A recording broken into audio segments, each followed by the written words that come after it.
भाई और किसी कंट्री का स्कैम बताओ, कुछ चटक स्कैम हो रहा हो किसी कंट्री का। स्कैम्स भाई हर देश में अलग अलग तरह के स्कैम है, छोटे से लेके बड़े स्कैम्स सारे हैं। पर मैंने ये देखा है जो जगह मतलब ज़्यादा टूरिस्टी है वहाँ पे इस तरह के स्कैम होते हैं कि भाई टूरिस्ट से ज़्यादा पैसे लूटे जाए। जैसे इजिप्ट हो गया, पिरामिड्स के लिए वहाँ पे सारे आते हैं, तो लोग सोचते हैं कि भाई वैसे इतने ज़्यादा अमीर नहीं है वहाँ के लोकल्स, सोचते हैं कि भाई हर आदमी जो भी है वो एक वॉकिंग एटीएम है, इनसे जितने पैसे ले इसको ले लो। कैमल राइड पे बिठा के दूर ले जाएंगे, फिर बोलेंगे पैसे दो। ये छोटे मोटे स्कैम्स है। इसके अलावा जैसे अफ्रीका की थोड़ी और देशों की बात करें, वहाँ पे अलग तरह के स्कैम है। अफ्रीका में जैसे स्कैम्स है ज़्यादा, फ़ोन चोरी कर लिया, पासपोर्ट चोरी कर लिया। मैं इथोपिया में था, तो मेरी सबसे पहले जो मेरे साथ कभी स्कैम हुआ यही हुआ था, और मैंने वीडियो भी डाली थी बहुत साल पहले, लेकिन तब पता नहीं था, ना इतना बताना आता था, तो मैंने वीडियो में ठीक से बता नहीं पाया। मेरे साथ हुआ था।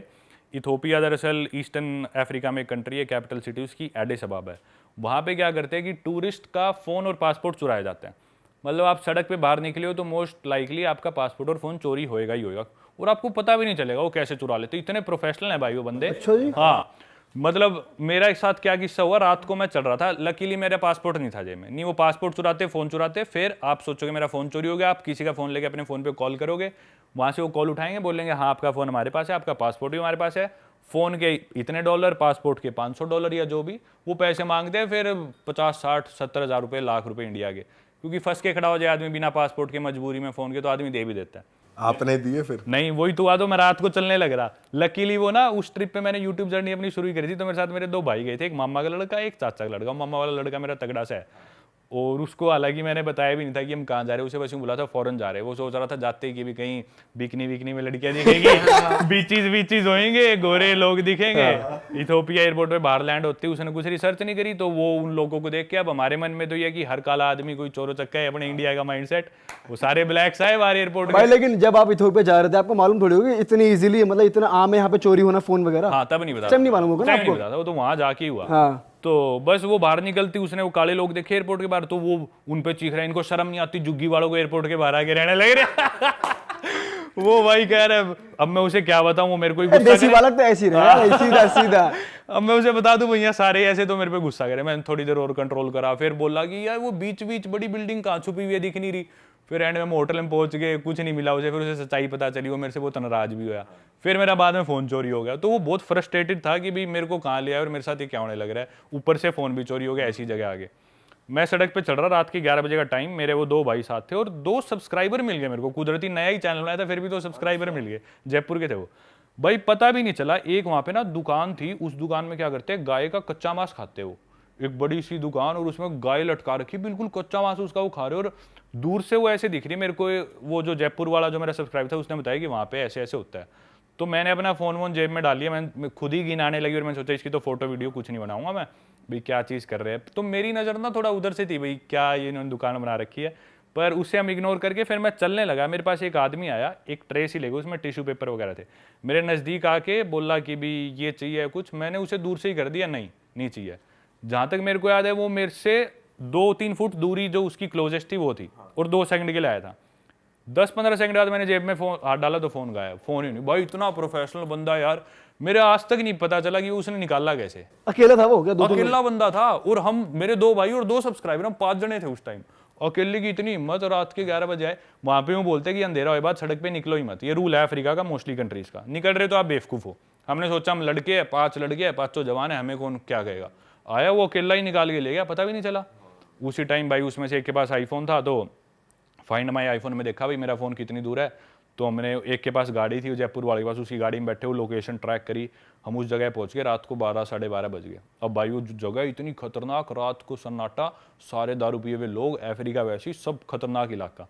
तो मेरे मामा का लड़का परेशान था, तो ना फ़ोन की लोकेशन आके वो उसमें रिंग करने का ऑप्शन होता है कि हाँ, वो फिर बीप करता है कंटिन्यूअस करता है वो बहुत तेज। तो लोकेशन के पास आ गई, और हमने सोचा बीप कर देते हैं। बीप करा, कुछ सुनाई नहीं दिया।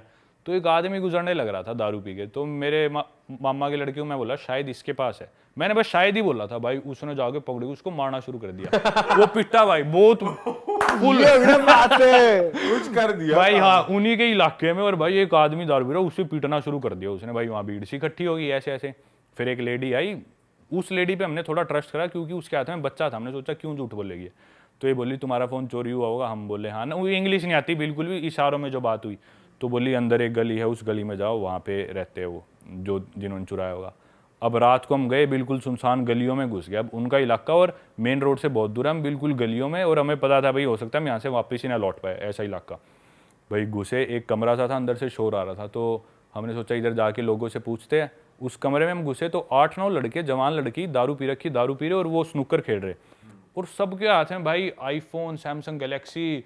अफ्रीका में जहाँ लोगों के पास फ़ोन ही नहीं होते, उनके पास वो फ़ोन। हम समझ गए भाई इनमें से ही कोई चोर है। हम जाके बोले भाई ऐसी ऐसी बात है, तुम में से किसी ने फ़ोन चुराया, फ़ोन दे दो। वो बोले कौन हो तुम, इधर किस तरह आ गए, तुम्हारी हिम्मत कैसी हुई आने की है। वो हम बोले हम जाएंगे नहीं, फ़ोन लेके ही जाएंगे। तो हमारी कई देर बहसबाजी सी चली। ऐसे हमने सोचा कि भी बात ज़्यादा बिगड़े ना, क्योंकि इलाका उनका, लोग भी वो ज़्यादा थे। तो पर हमने फिर भी यूँ था फ़ोन तो लेना ही लेना है, क्योंकि फ़ोन में मेरी सारी फ़ोटोज़ उस ट्रिप की, और मेरे पास फ़ोन अच्छा था, आईफोन था, तो उन भाइयों की मैंने खींच रखी, उनको भी अपनी सारा कंटेंट है उसमें जो रिकॉर्ड किया है। सारे कॉन्टैक्ट्स उसमें, ना कुछ उसमें वो कर रखा था ऑनलाइन अपलोड या बैकअप। फिर भाई एक जयपुर वाला लड़का स्मार्ट था। इथोपिया में सिर्फ एक ही कंपनी है, जैसे अपने तो एयरटेल, जियो, वोडाफोन, वहाँ पे सिर्फ इथियो टेलीकॉम कंपनी है, और आपका मोबाइल नंबर आपकी नेशनल आईडी से रजिस्टर्ड है। मतलब आपको किसी का मोबाइल नंबर पता चल गया तो आपको उसका आधार नंबर पता है। तो हर आदमी के पास एक ही नंबर होगा और कोई दूसरा ऑपरेटर है ही नहीं, तो एक ही नंबर होता था। तो उसने ना, जो एक आदमी उनमें से दारू पी रखी थी, उन गैंग में से बोला कि भी हमारे पास नहीं है। तो जयपुर वाला बोला 1 सेकंड में कॉल करके ट्राई कर लेता हूँ, अगर इधर नहीं बचता तो हम चले जाएंगे। वो बोला हाँ आप कॉल कर लो। तो उसने क्या करा, उसने अपने खुद के फ़ोन पे कॉल कर ली, और उसका फ़ोन वो गाड़ी में छोड़ गया था, क्योंकि पता था यहाँ लेके जाएंगे तो हमारे भी जाएंगे, तो सब छोड़ के हम गाड़ी में गए थे। तो उसने अपने नंबर पे कॉल कर ली। वो समझ गया भाई ये नंबर इसने किसका मिला है, ना कुछ फ़ोन बजा। वो समझ गया ये गड़बड़ है, ये तेज़ बन गया हमारे साथ।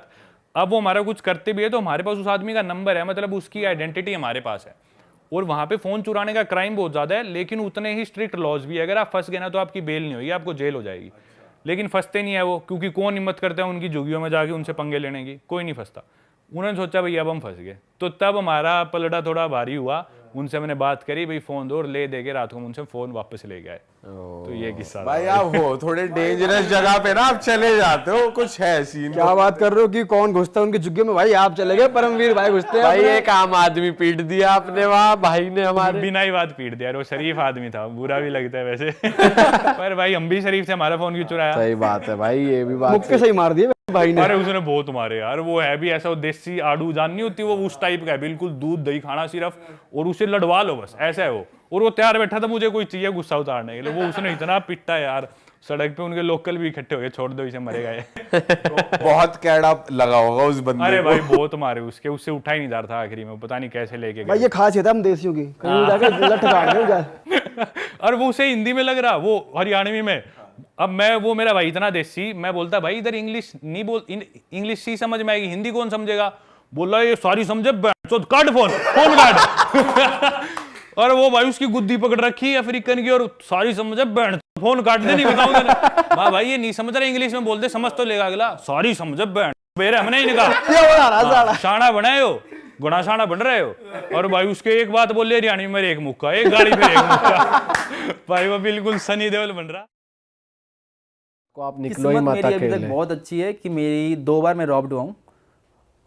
एक बार 3 बार एक्चुअली रॉब्ड हुआ हूँ। एक बार जो रॉब्ड हुआ था वो मुझे पुलिस ने रॉब कर लिया था अरे ये कहाँ पे हुआ? मैक्सिको में। ये नॉर्मल है, कॉमन है, कनकून के अंदर कॉमन है ये। कि पुलिस ही तुम्हारे सामान हाँ, चोरी कर पुलिस ली? क्या आपको- हुआ था भाई, आप पुलिस- डिटेल में बताओ जरा। सो मैं जा रहा था, रास्ते में था, पुलिस आई और बोले कि आपकी तलाशी लेनी है कि आपके पास ड्रग्स है या नहीं है, और आपका तलाशी लेते लेते आपका वॉलेट निकाल लेगी। वॉलेट निकाल लेगी और वॉलेट खोलेगी। वॉलेट खोलने के दौरान आपका सारा पैसा निकाल लेगी वहाँ से, और पता भी नहीं चलेगा आपको, चोरी और रॉब। पता भी नहीं चलेगा। आप थोड़ी खोल के देखोगे कि आपका वॉलेट किसी ने निकाला है, क्या निकाला नहीं निकाला है। आपको लगे ये पुलिस है। अगर आपकी यहाँ पुलिस तलाशी लेती है तो फिर आपका अगर वॉलेट आपको वापस कर रही है तो आप थोड़ी चेक करोगे कि आपके पैसे निकाले नहीं निकाले। जनरली आप सख्त तो नहीं करते हो पुलिस की कि पुलिस ऐसा कुछ काम कर सकती है। सही बात। और ये मेरे साथ नहीं, बहुत सारे लोगों के साथ हुआ है मैक्सिको के अंदर, कनकुन के अंदर बहुत लोगों के साथ हुआ है ये चीज़ें। और कौन सी कंट्री में हुआ ऐसा एक्सपीरियंस आपका? क्यूबा में हुआ था मेरे साथ एक्सपीरियंस में, लेकिन क्यूबा वाली स्टोरी कुछ ज़्यादा ही क्रेजी है। जो वो हुआ था मेरे साथ, मैं रात को जा रहा था, बंदा आया, उसके पास कोई कुछ था नहीं, बट वो कब के हट्टा कट्टा बंदा था, और आगे उसने मेरा गला दबा के बोला मुझे सारे पैसे दे। मैंने उसको दिए पैसे $100 से, उसने ले लिए, लेके भाग गया। उसने मेरा फ़ोन तो लेने की कोशिश की नहीं, उसके पास पता था कि मेरे पास आईफोन है, उससे ज़्यादा एक्सपेंसिव होगा, बट उसने फ़ोन वगैरह लिया नहीं और भाग गया वो। फिर मैंने फ़ोन निकाल के रिकॉर्ड कर लिया उसको, जब भाग रहा था वो भागने लग गया, उसको रिकॉर्ड कर लिया मैंने उसको, और फिर पुलिस को मैंने कॉल किया। पुलिस आई, उसके बाद जो इन्वेस्टिगेशन हुआ है ना, वो मैं सिर्फ मूवीज़ में देखता था कि ऐसा होता है, मेरे फिंगरप्रिंट ले जा रहे हैं मेरे टी शर्ट से, अच्छा तुम यहाँ पकड़ा था, ये लेके गया, फिर मुझे हॉस्पिटल लेके जा रहे हैं, सब कुछ पूरा चेक करवा रहे हैं, एक्सरे सब कुछ तुम्हारा ठीक है ना। उसके बाद 24 घंटे के अंदर उस बंदे को पुलिस पकड़ लिया पुलिस ने। रहे थे कुछ भाई ये मान के चलो, मैं गारंटी से कह सकता हूँ भाई, जो ईरान जा रहा होगा, ठीक है, वो दिल पर हाथ रख ले या मुझे डीएम कर सकते हैं, सबके साथ स्कैम होता है, 99% स्कैम होता है, ये खुला स्कैम है भाई। और आपने सही याद दिला दिया कि इसके बारे में बात करनी चाहिए, वो इसलिए क्योंकि जब आप करेंसी की बात करते हो तो गूगल पे सर्च करोगे आप, या गूगल पर करेंसी है, इंडिया के लिए 15 दिन का वीज़ा फ्री होता है। आप वहाँ पहुँच गए, सबसे पहले एयरपोर्ट पे जाकर क्या करोगे, क्योंकि आपको पता है कि यहाँ पर यूएस ने सेंक्शन लगा रखा है, आपका एटीएम काम करेगा नहीं, क्रेडिट कार्ड काम करेगा नहीं, कुछ काम नहीं करेगा, तो आप क्या लोगे, आपके पास डॉलर लेके जाओगे आप। अब डॉलर को आप वहाँ तो चेंज कराओगे, चाहे आप $50 कराओ या 20 कराओ, लेकिन आप एयरपोर्ट पर कुछ तो चेंज कराओगे। टैक्सी तो चाहिए, ठीक है, कुछ तो चाहिए होटल जाने के लिए, हाँ बहुत सारी चीज़ें। तो वो आप गूगल पर जब सर्च करोगे तो वहाँ पर आपको ऐसे मिल जाएंगे, इस तरह दलाल होते हैं ना घूमते हुए। एक तो मेरी वीडियो में भी था, वो वीडियो में भी आ रहा है और सिंपैथी दिखा रहा है, उसने मेरे साथ स्कैम करा $300 का। अच्छा, मतलब मुझे करेंसी चेंज करानी थी, तो भाई मैंने करेंसी चेंज कराई अपनी, तो $100 के अगर गूगल पे रेट देखोगे तो आपको मिलेंगे 42 मिलियन। वहाँ की करेंसी कैसी है कि आप जैसे करेंसी देख सकते हो मेरे ब्लॉग में, इस करेंसी पे ऊपर क्या लिखा हुआ है, 10 लाख, वहाँ का जो नोट है उस पर 10 लाख लिखा हुआ है, ठीक है। अब ये करेंसी है, आपको 42 नोट मिलेंगे ऐसे $100 के, ये होगा 4 करोड़ 20 लाख। जब 4 करोड़ 20 लाख हो गए तो वहाँ की गवर्नमेंट सोची यार पैसा तो ज़्यादा हो गया, क्या करें, तो उन्होंने क्या करा, अनऑफिशियली करेंसी चेंज नहीं करी, उसका नाम चेंज कर दिया। 10 लाख को वो 1 लाख का नोट बोलते हैं, यानी ऊपर 10 लाख लिखा हुआ होगा और नीचे 1 लाख लिखा हुआ होगा, और उस 1 लाख को भी नीचे लिखा हुआ होता है 100, अच्छा, यानी 100K, यानी बात वही हुई, 1 लाख हो गई। तो ये ऐसे मान लो कि इंडिया का 1 रुपया और वहाँ के उनके हिसाब से लगभग 490 रुपये, 42 मिलियन के हिसाब से। तो भाई हम गए, हमने सब ले ली, $200 की एक करेंसी ले ली हमने, आगे गए तो आगे वाला यार यहाँ तो 75 के मिल रहे हैं, मतलब 75 मिल रहे हैं, हमें लगा इसने तो स्कैम कर दिया। तो मिला चलो कुछ तो बैलेंस बनाने के लिए $100 की इनसे ले लो आप, कुछ तो थोड़ा बैलेंस बनेगा। $300 के हमने पैसे ले लिए। भाई जैसे ही मैं हॉस्टल में पहुंचा हूँ तो वहाँ पर जो रेट चल रहा है वो चल रहा है 90 मिलियन। अरे उसी $100 के, हाँ, दुगने से भी ज्यादा रेट चल रहा है। मैंने यार ये तो पूरा आधे का नुकसान हो गया ना। तो एयरपोर्ट पे जो एक्सचेंज है वो ऑफिशियल मनी एक्सचेंज जैसे हमारे एयरपोर्ट्स पे होते हैं वैसा था, या कोई और किसी बंदे से कर लिया? बंदे से कराया, और नहीं, अगर आप उनसे भी कराओगे तो वो गूगल के रेट से देंगे आपको, जो वो उनके बने हुए हैं ना वो भी ऐसे दें, क्योंकि हमने गूगल पे चेक करा तो वो 42 में ले रहा था, तो उसने हमें वही दे दिया। अब गलती ये करी कि यार हमें $50 कराने चाहिए थे, हमने सोचा यार पता नहीं वहाँ होंगे नहीं होंगे रात का। एक चीज़ और है वहाँ पर, सबसे बड़ी बात है, जितनी ज़्यादा फ्लाइट है वो नाइट की होती है। जैसे आप फ्लाइट से उतरोगे वाया फ्लाइट से तो नाइट में जाएगी, तो नाइट में आपको पास डर होता है कि यार ज़्यादा से ज़्यादा करेंसी चेंज करा लो, हॉस्टल मिलेगा या नहीं मिलेगा। एक चीज़ और है, कई बार हॉस्टल जैसे booking.com पर हॉस्टल नहीं आ रहा था, किसी और एप्लीकेशन में हॉस्टल नहीं आ रहा था, तो मैंने एक एप्लीकेशन से कर रखा था, तो मुझे वहाँ पर कैश देना था उनको, एटलीस्ट 3 नाइट के लिए कैश देना था, तो मुझे इसलिए मैंने करा लिया। सबसे मिस्टीरियस करेंसी जो लगी ना मुझे अभी तक ईरान की लगी भाई बहुत कंफ्यूजिंग है यार, बहुत ज़्यादा। ऊपर मिलियन लिखा हुआ है, नीचे 100 के लिखा हुआ है, फिर 1 लाख लिखा हुआ है। और ऐसी टैक्सी में होता है, आप टैक्सी करोगे तो टैक्सी हमने करी, टैक्सी बहुत सस्ती है भाई वहाँ पे, मतलब इतनी सस्ती है क्योंकि उनका ऑयल फ्री है, गैस फ्री है, ऑयल 3 रुपये लीटर है उनका, गैस बिल्कुल फ्री है। तो टैक्सी के दिखा रहा है वहाँ पर 3 मिलियन, यानी 30 लाख दिखा रहा है। अब बड़ा दिमाग खराब हमारा कि यार ये 30 लाख रुपये दिखा रहा है, देने कितने, तो 30 लाख के हिसाब से देखोगे तो 3 नोट हो गए ना 100 के। तो बोले भाई 30 लाख नहीं है, आपको 3 नोट देने 10-10 के ना, 30 रुपये देने। मतलब इतनी कंफ्यूजिंग, मतलब यार 4 किलोमीटर के 30 रुपये सही आ रहे हैं। तो वो जो नया बंदा जाएगा ना वो गारंटेड वहां जाकर कंफ्यूज होगा, कैलकुलेटर खोलता रह जाएगा, वो देखता रह जाएगा, देखेगा ना 30 लाख, तो वो कहेगा यार 10-10 लाख के 3 ही नोट तो देने मुझे। लेकिन पता चला कि वो 30 लाख पहले चलते थे, वहां पर आपको 3 नोट देने। वहां पहुंचते ही बंदा करोड़पति है, सारा एक्सचेंज कराता ही। और एक चीज बताऊं आपको, बहुत सिंपल सा क्या है, सिंपल सा ये है वहां पर करेंसी का, मैंने समझा इंडिया का वहां का, मतलब इंडिया के वहां का 100 रुपया यानी 10 लाख रुपया, इंडिया के 100 रुपये, ऐसा समझ लो वहां की करेंसी। 5 दिन बाद ये समझ में आया कि अगर वहां घूमना है 5 दिन लग गए, तो अगर आपको कोई 3 मिलियन मांग रहा है तो समझ लो 300 रुपये मांग रहा है, 4 मिलियन मांग रहा है तो 400 रुपये मांग रहा है। तो खाना सस्ता है, ट्रांसपोर्ट बहुत सस्ता है, मतलब आपको 100-200 रुपए में काम चल जाएगा। तो 200 अगर 3-4 दिन रुक रहे हो आप, वहाँ वेजिटेरियन मिल जाता है खाना? हाँ मिल जाता है, खाना मिल जाता है, खाना अच्छा मिल जाता है, वेजिटेरियन मिल जाता है, ऑप्शन है वहाँ पे। और वहाँ पर एक चीज़ है कि पोर्क नहीं है, क्योंकि इस्लामिक कंट्री है तो वहाँ पोर्क नहीं है। और टैक्सी के लिए कोई एप्लीकेशन थी या आप ऐसे ही? या टैक्सी के लिए एप्लीकेशन है, बट मुझे नाम ध्यान नहीं है, बट मैं मेंशन कर दूंगा। अच्छा। इस तरीके से नाम ध्यान है, टैक्सी का है। क्योंकि उसमें भी फेयर लिखा था ना पूरा, तो वो पागल नहीं बना सकता आदमी बिल्कुल बिल्कुल बिल्कुल। बैठा बैठा। भाई टेम्पररी गर्लफ्रेंड की बात हो रही है तो आप ईरान की वेडिंग्स की कुछ बता रहे थे। ईरान कंट्री में हमने भी एक पॉडकास्ट करा था, हाँ। हमने काफ़ी डिटेल में ईरान की शादी की बात करी थी, तो आपने कुछ अलग ही बताया, हमें थोड़ा सा बताओ क्या है ईरान जब मैं गया ना, मेरे लिए बहुत यूनिक था वो, क्योंकि जो आप सोशल मीडिया पे देखते हो, ज़मीन पे देखते हो, ज़मीन आसमान का अंतर है।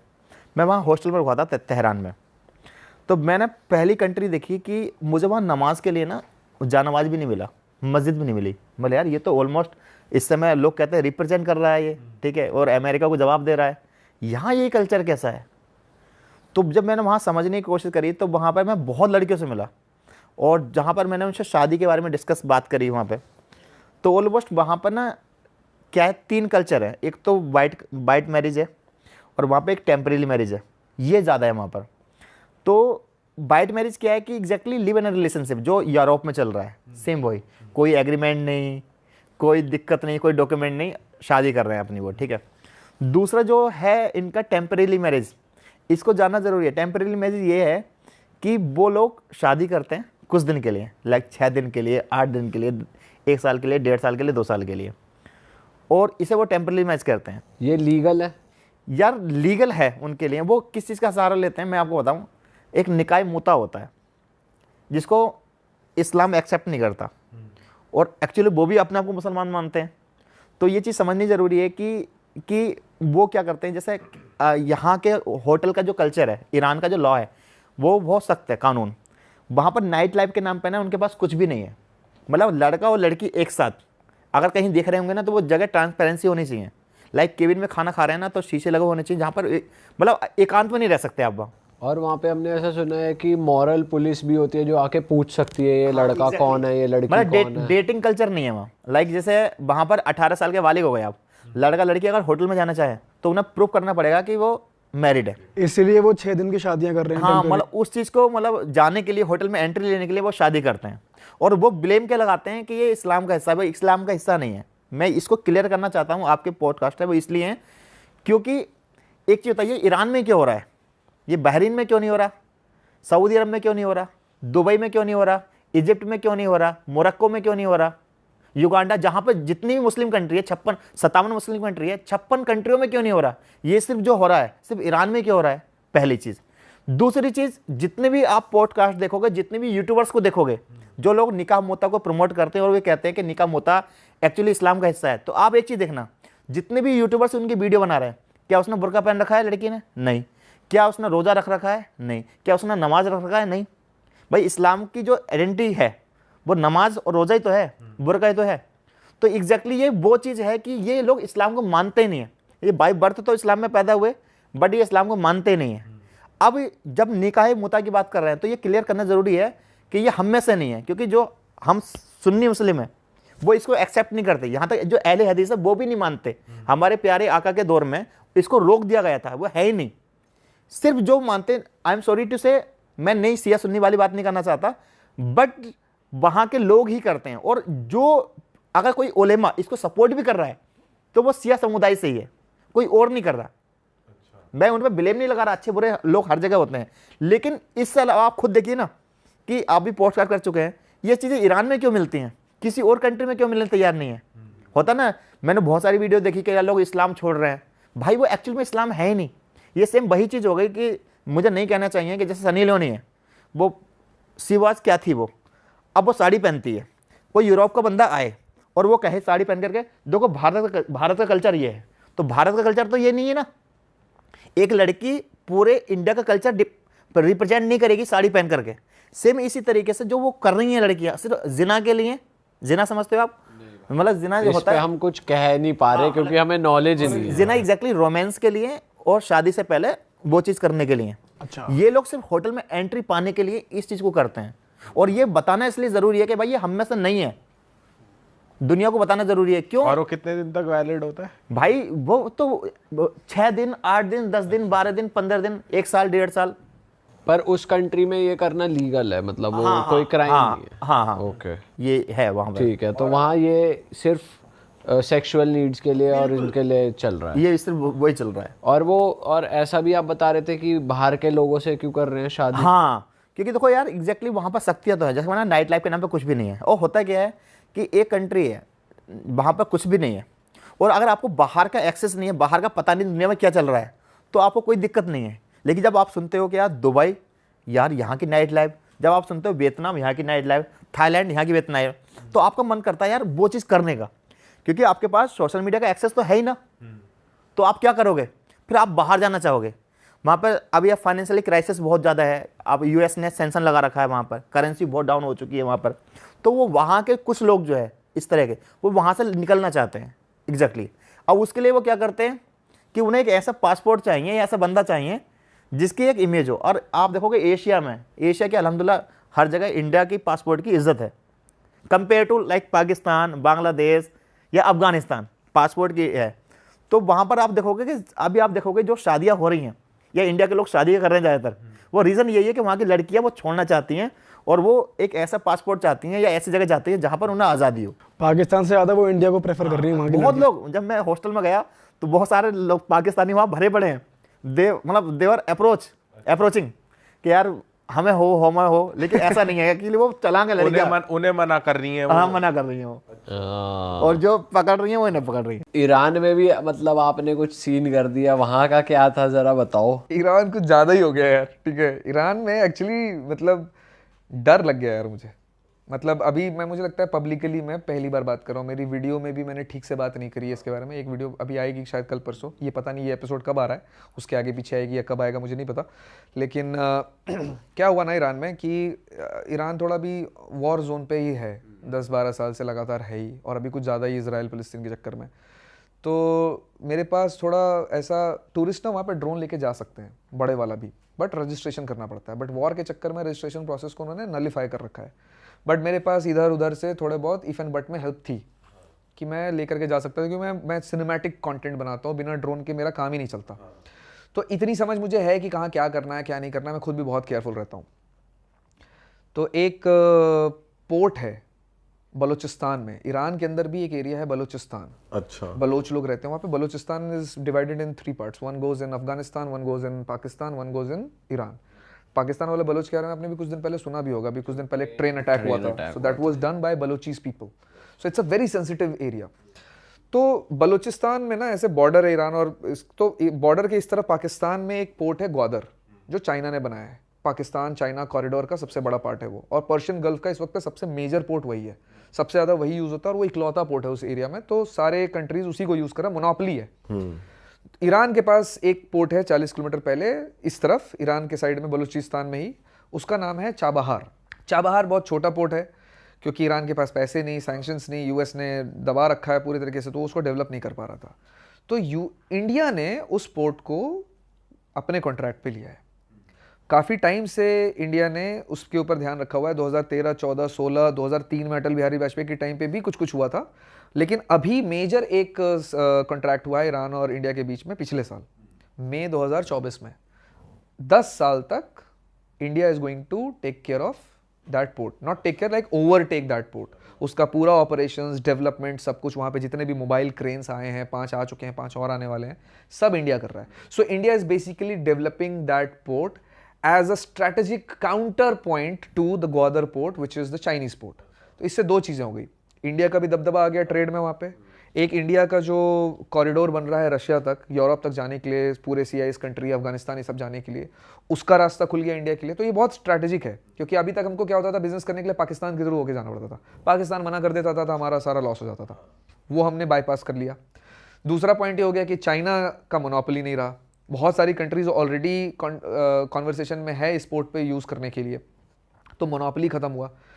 इससे US को प्रॉब्लम हुई, क्योंकि ईरान को पैसा आ रहा है अब इससे, बहुत सारे पैसे आएंगे, पोर्ट यूज होगा तो यूएस ने सैंक्शंस डाल दिया उसके ऊपर अभी फरवरी में। और कुछ वेवर्स थे ईरान को, वैसे तो बहुत सैंक्शंस है ऑलरेडी, बट कुछ वेवर्स थे, जैसे इलेक्ट्रिसिटी इराक को बेच सकता था वो बाहर से, वो हटा दिया कि अब तुम इराक को भी इलेक्ट्रिसिटी नहीं बेच सकते, हम सैंक्शन डाल रहे हैं। अच्छा। फरवरी में ये काम यूएस ने किया, मार्च में मिस्टर मोदी ने बोल दिया कि हम 3000 करोड़ या जो भी एग्जैक्ट अमाउंट है वो हम और इन्वेस्ट कर रहे हैं इसके अंदर। मतलब it was like such a bold move against US, ठीक है, टुवर्ड्स ईरान। और चाइना पूरी तरीके से इसको अपोज नहीं कर पा रहा है, क्योंकि चाइना यूएस के अगेंस्ट रहता है, तो चाइना बड़ा न्यूट्रल उसमें पड़ गया है कि यार नुकसान तो मेरा हो रहा है, लेकिन यूएस के अगेंस्ट हो रहा है, ये तो इंडिया यूएस के अगेंस्ट खड़ा हो रहा है, तो थोड़ा सपोर्ट कर दे रहा है वो थोड़ा सा, तो न्यूट्रल कंडीशन में, तो इंडिया को एक्चुअली कोई रेजिस्ट कर नहीं पा रहा इसके लिए। अच्छा। It's a very good point to talk about, and I was there. Balochi people इतने अमेजिंग, खाना हमारे जैसा, हिंदी समझते हैं, कढ़ाई गोश्त खाते हैं यार, और बीफ वीफ नहीं खाते भाई, है मुस्लिम कंट्री है तो बीफ वीफ है, लेकिन ना के बराबर है भाई, प्रॉपर मटन चिकन अंडा ये सब खाते हैं वो, और एकदम कढ़ाई वाला मसाले वसाले सब दिखा करके, मैंने सब देखे उसमें, सारे हल्दी करी वरी बढ़िया, प्रॉपर एकदम, मतलब प्रॉपर इंडियन खाना ही है भाई। और ऐसे लोगों के बारे में, ऐसे जगह के बारे में इंडिया इतना इन्वेस्ट कर रहा है, तो मुझे लगा कि इस बारे में बात करनी चाहिए। तो मैं ले रहा था उस पोर्ट का ड्रोन शॉट, और गलती से ड्रोन शॉट लेते वक्त बगल में एक और जगह थी जो शायद मिलिट्री या सीक्रेट मिलिट्री में कहूंगा, सीक्रेट मिलिट्री साइट है। अच्छा। जो कि गूगल मैप पे अपडेटेड ही नहीं था। जब मैंने ड्रोन उड़ाया तो मुझे कोई नोटिफिकेशन आया नहीं, जो कि डीजीआई पे जनरली आ जाता है, नो फ्लाई जोन दिख जाता है, no fly zone, sensitive area, इस तरीके के नोटिफिकेशन आ जाते हैं, बट वो गूगल मैप से कनेक्टेड है डीजीआई, या उससे ही रिलेटेड डेटा है, वो अपडेटेड है नहीं, वो रीड ही नहीं कर रहा, तो वो कुछ आया नहीं नोटिफिकेशन। बट मैं खुद भी थोड़ा केयरफुल रहता हूँ, और मुझे थोड़ा पता है कि ईरान जो है, ईरान पे जो मैप्स है, गूगल मैप्स है, वो अपडेटेड नहीं है, क्योंकि सैटेलाइट्स नहीं ले सकती अपडेटेड वो फोटोज़ ईरान की। ईरान काफ़ी रिस्ट्रिक्टिव है, तो काफ़ी सारे सीक्रेट मिलिट्री साइट्स हैं, तो इसलिए मैं थोड़ा सा केयरफुल भी रहता हूँ। तो मैंने गूगल मैप को खुद से खोल करके भी देखा कि मुझे पता था कि शायद अपडेटेड हो नहीं हो, लेकिन फिर पूरा बैरन लैंड था, और मैं एक हिल के ऊपर खड़ा था, तो मुझे कुछ दिखा ही नहीं, और हिल के नीचे भाई वो पूरा मिलिट्री का सीक्रेट साइट है। अब मैंने ड्रोन उड़ा करके भेजा वहाँ, अब मैंने ड्रोन उड़ा करके भेजा पोर्ट तक और वापस लेकर के आया, तो इस दोनों जाते और आते वक्त टाइम पे वो मिलिट्री साइट के ऊपर से गुजरा है। अब ये सेंसिटिव हो गया, और फिर वो लास्ट डे था मेरा उस एरिया में, उसके बाद मैं तेहरान निकल रहा था, तो मैंने फटाफट पैक वैक किया, डेटा वेटा भी कॉपी नहीं किया मैंने, बैकअप वैकअप भी नहीं लिया, मैंने फटाफट पैक किया और मैं एयरपोर्ट पहुँच गया। एयरपोर्ट पे उसके पहले 2 बार 3 बार मैं ड्रोन लेकर के ईरान के अंदर फ्लाई कर चुका था, कहीं कोई दिक्कत नहीं हुई थी, तो मुझे लगा कि कोई दिक्कत की बात तो है नहीं। बट उन्होंने उस दिन बोला कि ये हेली शॉट, ड्रोन को हेली शॉट बोलते हैं वहाँ पे, बोलते ये हेली शॉट को बाहर निकाल दो आप। मैंने बोला क्यों? तो उन्होंने बोला कि यार हमारे पास ना रिपोर्ट है कि आज को एक ड्रोन जो एक सेंसिटिव एरिया में उड़ रहा था, तो हम इसलिए सारे ड्रोन्स को कॉन्फिस्केट कर रहे हैं रिव्यू करने के लिए। कोई बात नहीं, आप टेंशन मत लो, आप जहाँ जा रहे हो आप वहाँ जाओ, हम रिव्यू करके 3-4 दिन छुट्टी है हमारे यहाँ पे नौरूज़ की, उसके बाद हमारा जज इसको रिव्यू करेगा और हम इसको आपको वापस कर देंगे। बोला ठीक है जी। अरे वाह, आपने ये वीडियो यहाँ तक देख ली भाई, तुमने हमारी मेहनत सफल कर दिया, तुम ही लोग हो असली रियल हिट। और अगर आपको बहुत मज़ा आ रहा है ऐसी क्लिप्स में, ऐसी वीडियोस में, तो फटाफट जाइए प्लेलिस्ट पे बिंज वॉच कीजिए, सारी वीडियोस देख डालो और मौज काटो। दैट इज इट, हम मिलेंगे नए पॉडकास्ट में, नए क्लिप में। Till then bye bye, see you, take care, do subscribe.